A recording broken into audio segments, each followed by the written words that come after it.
Thank you so much for joining me. This is the third section, and of course the final section of the first model, transformational leadership model for building transforming healthcare system. And so we will be going to study the other minds from the book Transforming the Impossible.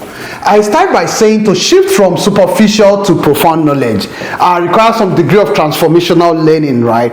And this learning must preserve the choice of the learner. It must give them ownership of what they're learning, a voice, and then they must be able to authentically apply what they're learning to their real world circumstance. So enough of learning things that are not practically applicable to the people's work environment. People must be able to apply what they're learning to their real work, and then it would help them to build concepts, think in frameworks, think in models, and find solution on their own by applying it on their work. So that is why we need to embrace the cover framework or the cover approach for driving transformational learning. So you would see that as I'm going on, I'll be talking more about the critical thinking, curiosity, deep reflection, creativity, collaboration. All these are synced with learning that is transformational. I'm talking about learning that has moved its focus away from assessment of learning to assessment as learning. I used to say it, I am a senior assessor, and I used to say that until I get everyone in the facility to start seeing with my own kind of eyes, to train them to the point where the way I would see when I come for assessment is the way a nurse would see when she's administering medication. Then we probably will not be able to improve the score. I go for several monitoring and evaluation visits, and as I'm entering the facility, I see the obvious all around me. They expect me to start asking them so many questions. But I already know if you do not audit this system or this subsystem, there's no way you will be able to audit this, because they are systematically linked with each other. And because of that, I don't need to ask you the question about the second system. I already know once you're not taking temperature log, most likely your vaccines can be preserved. It is when you diligently take a good temperature log and you monitor the temperature equipment, that is when I can guarantee that your vaccine monitoring system is great. So I don't need to ask you ultimately about the vaccine monitoring system when I already know that temperature management is already disrupted and maybe there's already power disruption. So I can link everything along the line of a system. And that's the essence of learning at that point. So assessment as learning, not assessment of learning. So the illiterate of the 21st century will not be those who cannot read and write, but those who cannot learn, keep learning, unlearning bad habit, bad attitude, bad stuff that they have been told earlier, and then relearn, continuously learning. And look, nothing in this world is more dangerous than sincere ignorance and consensual stupidity. Some people decide to just hold on to the fading away. The stuff that has already been forgotten is what some people want to hold dearly to. We can have leaders who would do this. You owe it to yourself as a responsibility, as a transformational leader, to be intelligent. And intelligence is not enough. Intelligence plus character, that is the goal of true education, and that is Dr. Martin Luther King Jr. You would have to create structured and non-structured learning environment at workplaces, either for yourself as a transformational leader and for the people you are leading. You must understand that there are three layers that I would discuss learning. I will discuss based on structured learning, getting them into a structured environment, formal environment where their learning processes can be evaluated in the long run. But non-structured way are ways where you learn on the job. It's not really typically structured over time or part-time or there's an exam, but you learn on the job, like internship, observership, and all these things. It helps to build key competencies, and that is where adaptive leadership is actually trained practically.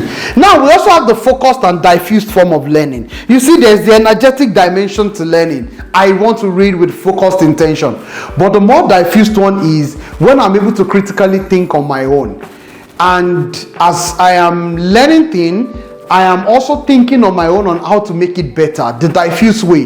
That's eureka moment that breaks through, or that awareness moment that just comes when learning has been internalized by me I've been able to translate it into genuine education, and it breeds some degree of revelation.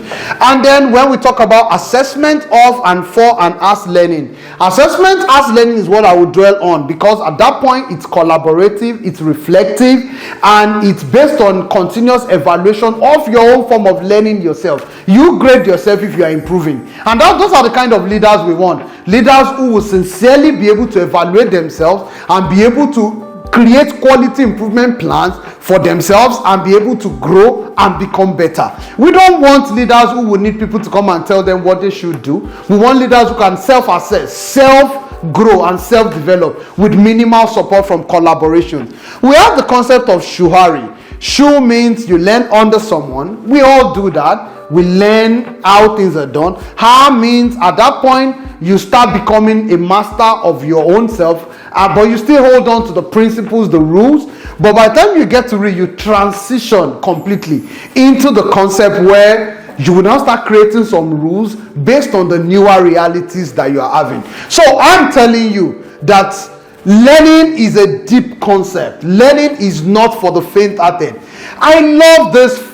I think he gave 6 qualities, but I love 5 out of them. 5 common qualities of lifelong learners. I have also observed it amongst my senior colleagues and my friends who are also lifelong learners. I noticed that they are focused on continuous growth and personal development. They are evolving specialists. They live more outside of their comfort zone. They build their leadership brands and professional networks, and they do what aligns with their passion, what they love, or is in their area of strength. These are 5 common qualities of transformational leaders that are given to learning. Learning, according to Tony Biam in their book, I just want to give you a definition, is a transformative process of taking in information, and when internalized and mixed with what we have experienced, it changes what we know and builds on what we do. So it changes from what we know to what we do. What we do must change. So enough of having leaders at the helms of affairs in healthcare system who claims to know more from conferences, learn more from article writing, but is not reflecting on what is being done in the organization. What is being done actually is what goes a long way. It's based on input, processing, and reflection. It's what changes us. Ultimately, the process of learning must change you. So we have some leaders who just want to change the system, but they don't want to change themselves. And they have forgotten that the first focus is for you to change yourself so that you can then be able to change the system. So if your goal is to get to a helm of affair and not sabotage in character, and not look away from waste, and not maybe get funds diverted, misallocated, then the first thing is to build yourself in character, so that by the time you get there, you will be strong enough to be able to stand against all those vials and vices. But if you think it is when you change the system, it doesn't work that way. You must change yourself first, and then you'll be able to change the system. And that is how it works. So I have explained learning as the major part is that revelatory capacity in learning, where you hit those eureka moments. But learning also comes with you assessing yourself as you're growing, and then be able to formulate principles as you become leader or master in that area. I want you to know that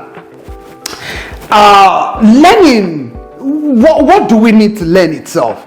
The most important part of it that amazes me is that people do not understand that the world system is a machine. It's a complex adaptive system, but it's a machine. You must understand how the machine works. The machine interacts with people. The machine is driven by drives processes. The machine has now been integrated with technology. The machine operates in a business environment, and trust me, the machine operates in a culture and a context. And as long as you keep having such machination, the strength of your technical knowledge can take you but very far. You need the understanding of this machination of how the human system works for you to be able to drive transformative changes. And you must be able to integrate everything together. Why am I saying this? Look, we live in a system where we have digital disruption, and we have global issues that can actually affect you irrespective of the corner of the world where you live. We have changing healthcare job market. Even the names of the roles in healthcare has changed. Many decades ago, some roles are not in healthcare, But as of today, there are so many ICT roles in healthcare. I just told you about the Chief Transformation Officer role in health system, who is responsible for reducing resistance, in improvement, driving performance improvement at a massive scale, and also ensuring there are transformations of department, transformations of unit, and integrating those units together to form the transformation of the whole system.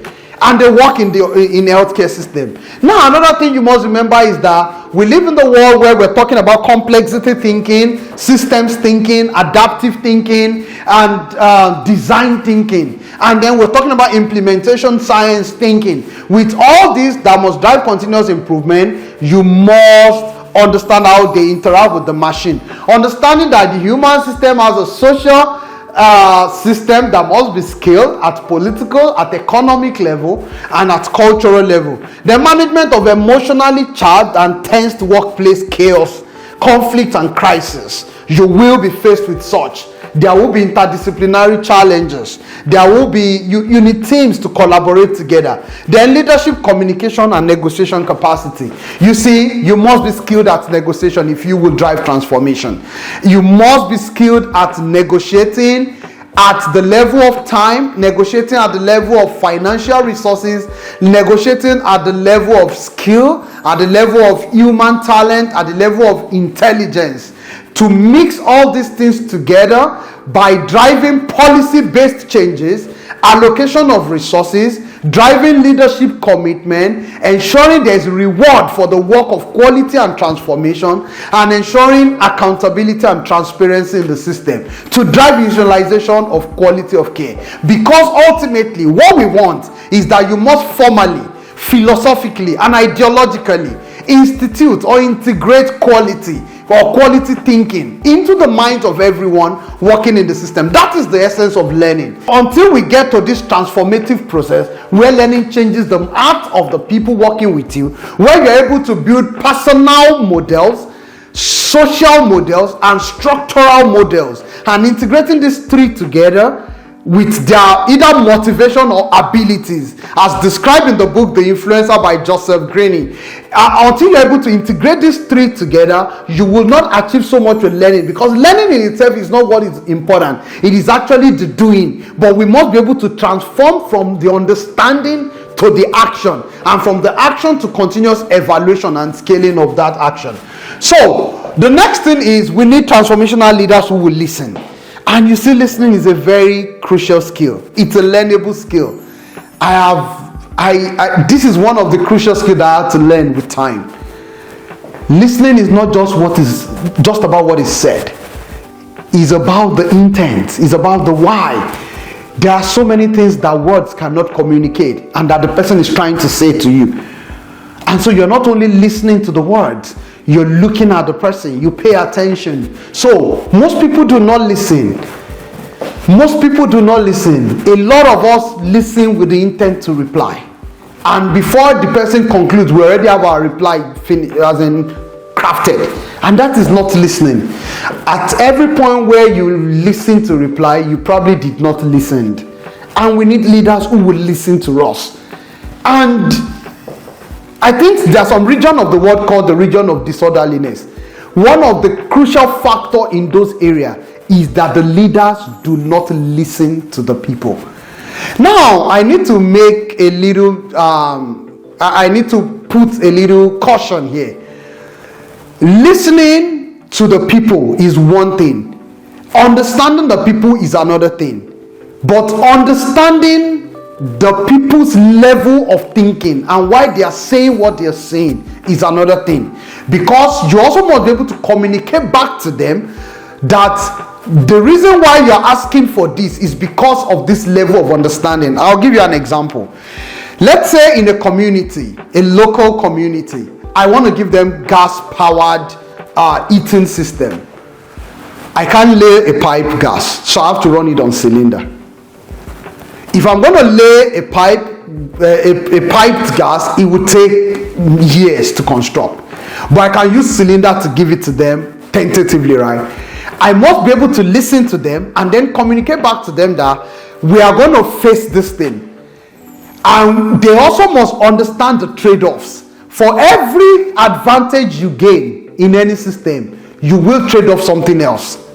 It's only a question of how well you duly understand the system. So in healthcare setting, a lot of time we go after statistically significant chronic diseases, and that's why hypertension, diabetes, and maybe the common ones, asthma, malaria, maybe tuberculosis and all those things, they carry more weight when you quickly talk about them, because statistically significant mortality, morbidity, maybe even any other issue that can come with them, extended hospitalization, cost of care, etc. But if you look at it, we trade off the care of some very rare diseases.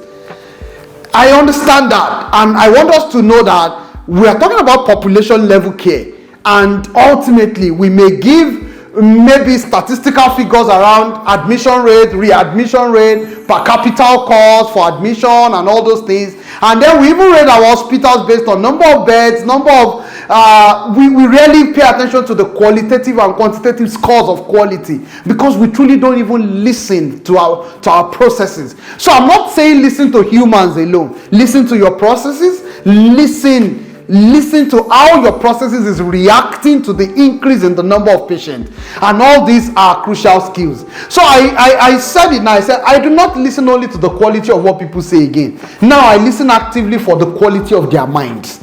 I listen to the quality of the life they are living. I listen for character, competence, compassion, courage. I listen for consistency in their words, their gestures, and their actions. Because listening, I know, is an active process.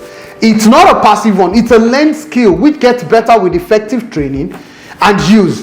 A transforming mind must be a listening mind. The heart of conversation lies in listening. Malcolm Forbes. To lead improvement efforts, innovation, and transformation, especially involving people on a large scale, you will need to learn and daily live out the art of listening, engaging in crucial conversation and public communication. So, I want you to know that there are 3 deep levels of listening: the attentive, the active, and the empathic listening. You must listen to the people, but you must also listen attentively to your processes. You must be able to do what we call management by walking around and listen to the voice of your process. As you're asking people questions, you're checking what the system measures are. When I look at a chart in a nursing in a ward, and I ask the leader some questions, it's very funny how they don't get how I am able to integrate what they're saying and the chart I'm reading, and I'm able to tell them, look, you're not using this equipment. If you're using this equipment, this chart wouldn't be like this. And they're like, we are using it, and I'm like, you know you're not. So they don't get it, but the reason is I'm not only listening to the woman or to the man who is leading the ward. I'm actually listening to what the chart is telling me. So when I say listen, I'm not only talking about listening to people. I'm talking about listening to instruments, listening to indicators, listening to what people are just saying generally around. Families of patients. I'd walked past an emergency unit before, and I was walking past. I heard families, relatives lamenting about how the care they had over the night went. And that already gave me a clear picture of what the hospital used to be in the night. And when I got to the general meeting with the CMD, the CMAC of the organization, and we started interacting, and I gave them some explanation. You know, the CMD wanted to start defending the organization and everything, and I had to explain to them this and this way, what I heard, and so he kept quiet. And he later accepted the reality. So what I'm saying is, a lot of times we don't actually listen properly to everything in the system. So I'm talking about listening to your community as well. Beyond listening to the processes, listening to charts, listening to the people, you must listen to your community. This is crucial if you will drive transformation. And you can see attentive listening, active listening skills, and empathic listening skills are crucial skills by which you must put in place. I did an assessment of a large general hospital somewhere on African soil, and during the assessment, they were surprised that I went to the kitchen. And when I got there, I found unhealthy food being processed. and I escalated. What amazes me is the head of the nutrition unit kept asking me the question, what is the link between rotten tomatoes and infectious diseases? In my mind, I'm like, where is the science of this woman? We all must understand that listening must be integrated with learning. So, I'm not saying only listen. You must also be a learned mind. Because once you get what you're listening to, you must mix it with the sciences, with the social sciences, that's the psychology of the system. You must mix it with the measurement you have in the system, and you must be able to integrate it together and come up with a coherent philosophy and use it to engage the people who are leading the organization, to make them understand that, look, a defect from the kitchen can actually spread disease across everyone on your ward. And so the woman at the head of nutrition must understand that, and must understand that the woman who is going to even go and deliver food to each patient must be well kept. She must have washed clean, because she could be another typhoid Mary. You don't want that on your ward. And for all you care, a 2-3 day extension of antibiotics on your ward, if you factor it over a year, can lead to hundreds of thousands of dollars loss. Healthcare system has a lot of waste. If you're not listening to the process, you will not be able to pick that, and it will be costing you more, and you will be lamenting, but you will not get that you're not able to integrate everything together. So I would urge us, there are several listening barriers. Emotion is one critical factor, an aroused state. When people get agitated or excited and they feel their job is being threatened, they stop listening to you. It's something I've observed so well across so many of my assessments across different regions of the world. Even to the point of data analysis. When you show people data about their health system and they get into an aroused and emotional state, they come against you like a ravaging wind. And like a tsunami, they want to shut you up and get you to say something else that will favor them. The goal for me as an assessor or as a transformational person is not to say something that makes you happy. My goal is to say something that will transform the system. So as a leader, you must understand that you're not there to manage people's emotion. You're there to help them to see what is right. Over time, those emotional and aroused states will go. Just make sure you're not making statements that threatens their job. Don't make statements that threatens their position. Don't create a blaming system. Those are the things you must be careful in your choice of communication. As long as you're able to manage that, ensure you acknowledge their emotional state, but make it clear that your job is not to make them happy. They won't like that, I'm sure. But please do it. Make it clear to them that every prejudgment, biases, and offenses in the system that is impacting on the system must be dealt with. You must be able to listen to those. I've worked in an hospital before, and I understood that there are a lot of biases and prejudgment about leaders generally. People just assume they embezzle money. Not all of them do. And so it's difficult for them to come and communicate reality to the people. And so it will take a whole lot for them to demonstrate a lot of transparency to drive people to do things. Now, when you listen well to your system, in your communication back to the system, you will correct. You won't be able to correct it immediately, but if you start talking to it, speaking to it, in all your communication, start improving the transparency of the system, over time you will be able to help the system think better.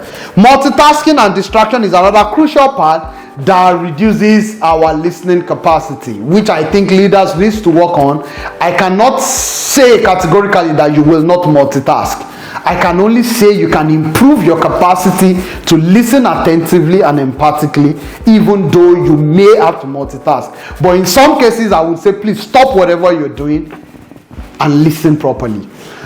Listening attentively is a quality of a trained listening mind. You must be able to listen swiftly, quietly, and show interest in the conversation. You must listen with genuine gratitude and appreciation for anyone who communicates something to you. Either you accept it or not, be willing to say thank you. Be willing to encourage them to come back again, to trust you. Listening with keen observation and deep reflection. Think it through. Don't just jump at providing answers. Listening for emphasis and with empathy. Listen comprehensively for complete instruction and for accuracy of meaning. Someone once said, if I give you $1 million for you to jump out of an aircraft, will you jump? And everybody said, wow, I will not jump because I will not be around to spend the $1 million. The guy said, you didn't ask me comprehensive questions. What if the aircraft is parked? Jumping out, you will still spend the money. So a lot of times we must be calm enough to listen what? Listen comprehensively. Listening critically for selective details by probing, questioning, clarifying, and summarizing. If possible, please take notes. As in, take active note if necessary. Listening ultimately to get content, intent, and intended response or reaction expected, and provide detailed feedback. A lot of times when you listen to systems, you may need time for you to get back to them, but make sure you do. That's important, because if you don't give feedback to the system, you probably will not hear again. And that's a crucial closing of the loop. So listening helps us improve clarity and understanding. It builds trust in your team relationships. It helps improve orderliness and productivity. Of course, every outcome of negotiation during conflict is directly proportional to the quality of listening in that system. I once said, if you have excellent listeners as judges, as people who wants to resolve a conflict, the chances of resolving that conflict is higher, because they will be able to understand the deep intent of those that are actually fighting for a cause. Leadership, sustainability, and transformation is linked with listening. The laughing mind. Aren't you interested in leaders who come and make the environment filled with fun, because you are going to go through tense scenarios if you're driving transformation? I said you must choose to live. I love this quote who says, choose to live on the precipice of a smile. When we do, we create teams, communities, family, where joy and laughter come more easily laughing together. Because there are days when the going will get tough. But when the going gets tough and we're trying to seek collaboration, we must seek it with joy. Gratitude is the healthiest of all human emotions. The more you express gratitude for what you have, the more likely you would have even more to express gratitude for. So I said, laughing minds who lead transformational changes have this great inner joy that strengthens the capacity to see what others don't see, know what others won't know, believe what others won't believe, which is usually beyond the external and the immediate.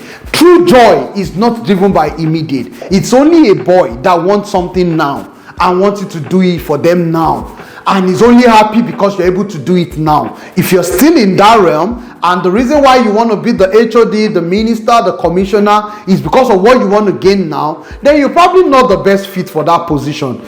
Anyone who wants to take on the position of leadership must be able to take it because they have an inner joy to take responsibility and to sacrifice for the system.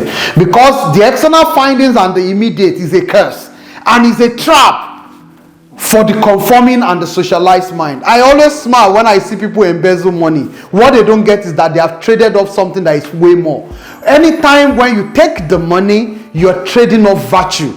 Life is based on exchangeability. There is a counterfactual to the thing you think you're doing that you don't understand. And if you think you do it in secret, it's only a matter of time. The choices and decisions you make would make it clear to us that you did not love the system. And when we get to know that, you would have lost a lot of conceptual image as a leader, and you would obviously end up in shame. You'll be like the man who builds on sand, who builds with sand, who builds sand, and ultimately, at the end of the day, when storm comes, when crisis comes, the sand will crash. Unlike the wise man who will build with rocks, who builds rocks, and who builds on rocks. Such man, on the day of crisis, his strength is tested. He's standing tall, and that strength is inner joy.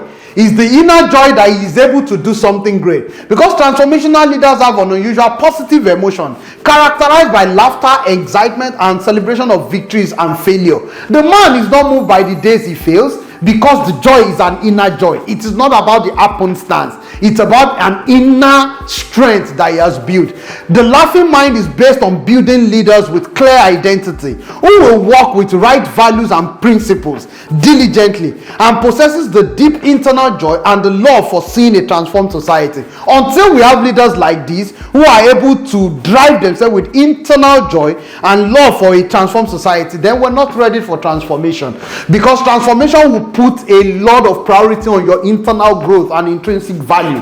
Transformation will put a lot of strength. It will test your capacity to handle offenses, hurt and no's, because you're going to be faced with a lot of resistance. You must master your emotions and be careful with gifts, undue accolade and salutations, because they will use these things to distract, destabilize, and cause you to self-sabotage along the line of transformation.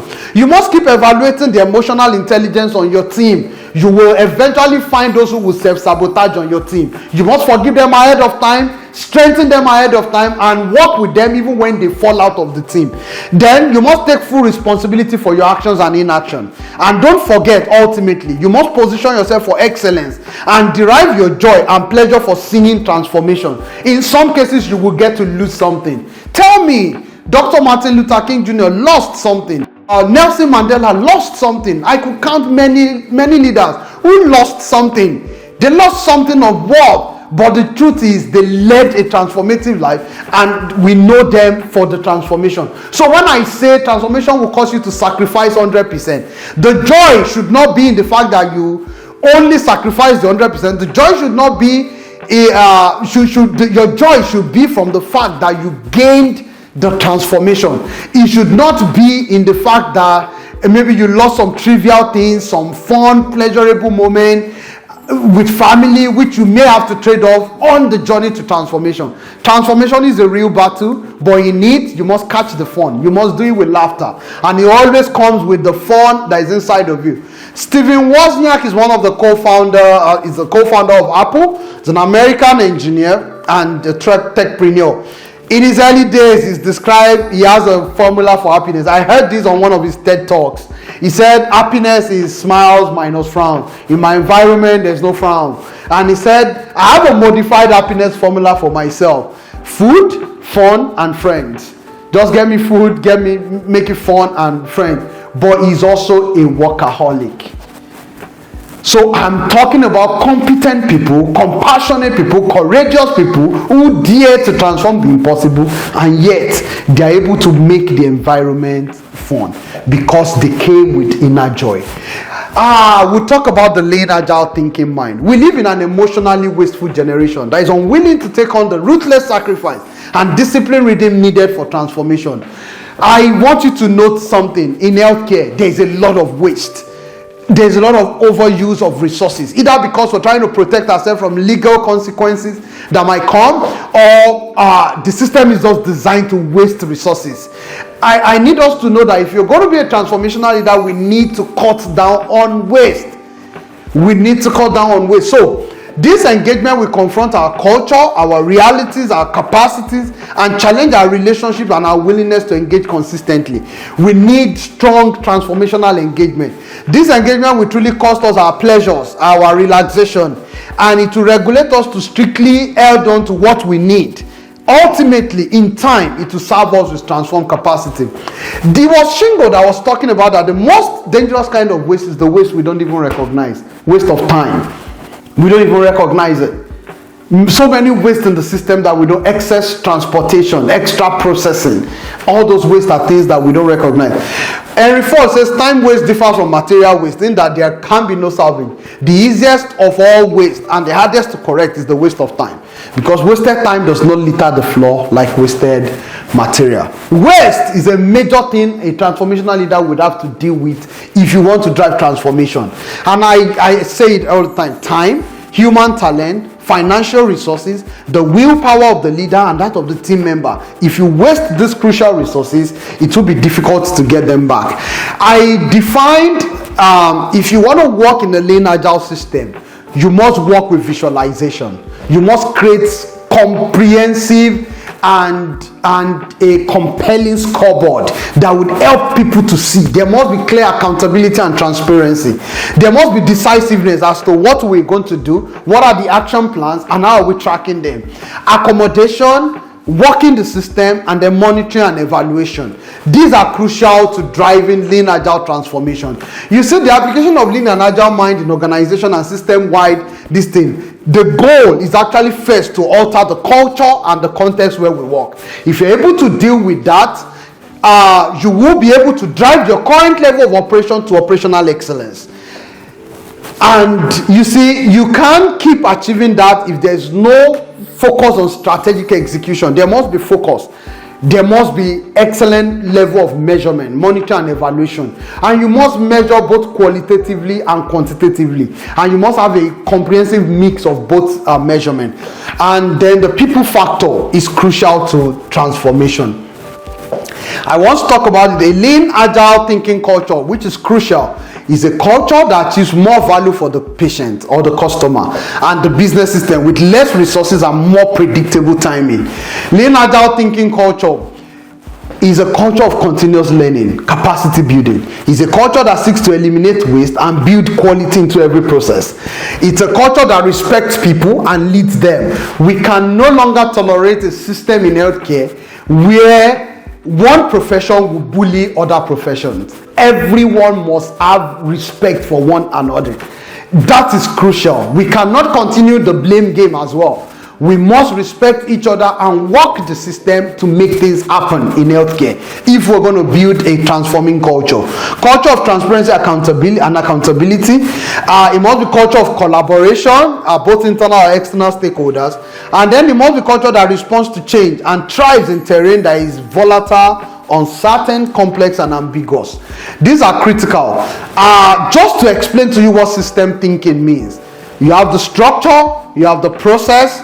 I have a specific video on systems thinking that you can actually watch. That would help you to understand this table more comprehensively. So you can actually take your time. It's like a 45-minute video that you can actually watch to understand the concept of system thinking. But integrated in system thinking is design thinking, is complexity thinking, is implementation science thinking that states that structure and process birth output. Output birth outcomes. Outcome birth long-term impact. So if you want to change your impact, come back here and change structure and processes. Under the structure and processes, you have learning, you have thinking, you have the quality of minds of people, you have their priorities, stakeholders, and so on. That alters what your impact will be. So basically, the magnitude of your outcome and impact are influenced by your context. That's why this whole environment is the context. And that is why I said there's non-linearity of outcomes in systems thinking. So because of that, a lot of times the same cause that happen in a bigger hospital, that a bigger hospital might not run into trouble. If it happens in a smaller comprehensive health center, they might have to shut down. And that is why you must understand that the scale, the social scale, the structural scale, the personal scale of each of these systems actually matters, and the people managing them. So you must understand that if we give into systems thinking, it will guarantee predictability of outcome, capacity to scale impact, and sustainability of our process. System thinking is a discipline of seeing things in the whole. The leveraging mind. Life is based on leverage. In everything we must do, we must leverage technical advantages at federal level, at global level, at state level, and wherever local environment where the health system is existing. We must leverage that. Leverage is to use something to boost an input to maximize advantage gained from the output. The law of leverage states that you will accomplish more by choosing to spend your time on the highest impact activity that are likely to get you the biggest return. Something like eat that frog. The most important part of your day is the first things you do to make sure you take out the most impactful thing.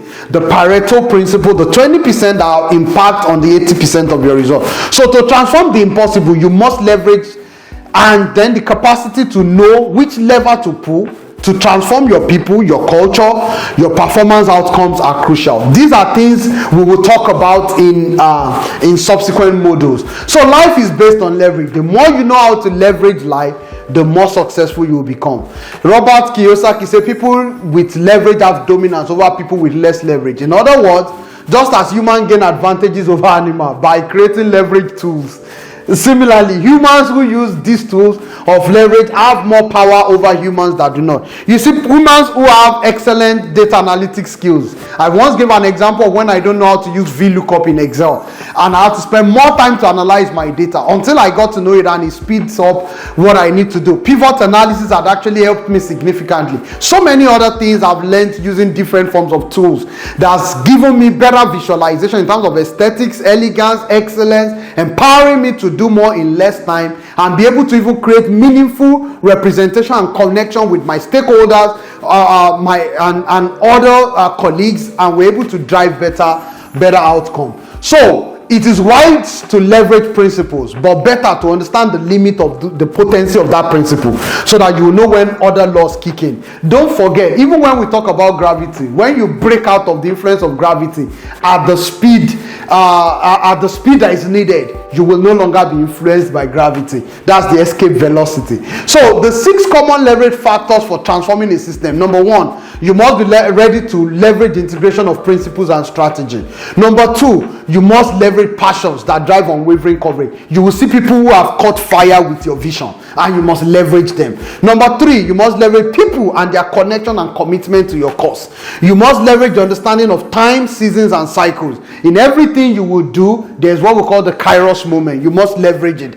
Then you must leverage integration of intelligence and privileged information, and that is why you must manage stakeholders properly and get privileged information, so that would give you an edge, an advantage ahead of others. Then you must leverage the political and economic power distribution and negotiation in your environment, because if you do that yourself, the principles, the timing, the people's mind, the maturity, the passion, their strategic positioning, effective communication, intelligence, and economic resources, if you're able to leverage all those points, it will determine the dynamic mix with which you would engage, integrate, and activate transformative processes, and then it will determine how you drive performance outcome.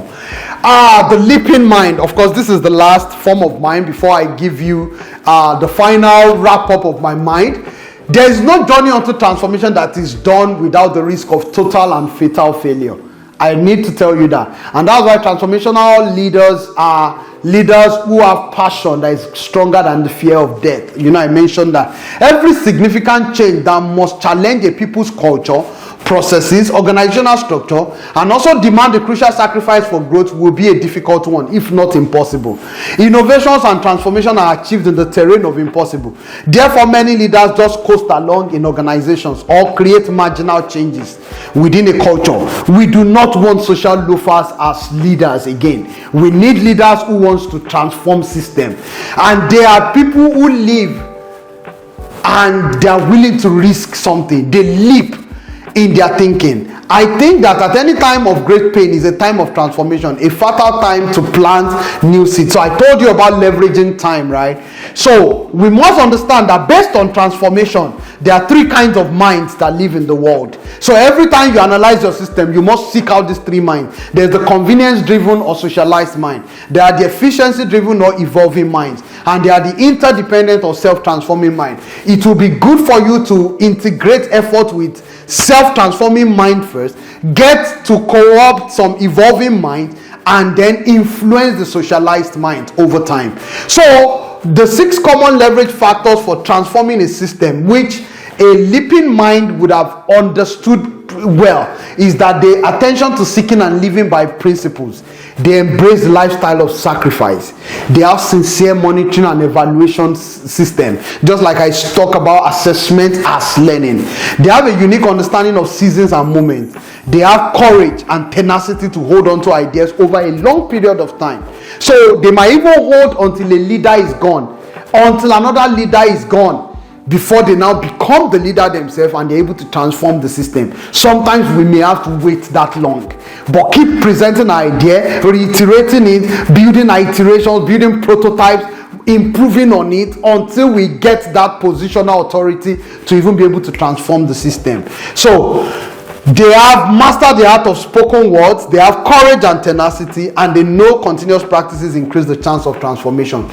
So while excellent and intelligent knowledge of structure, system, and processes is vital, The courage and sustained optimism to dare the impossible is the classic mark of transformational leaders.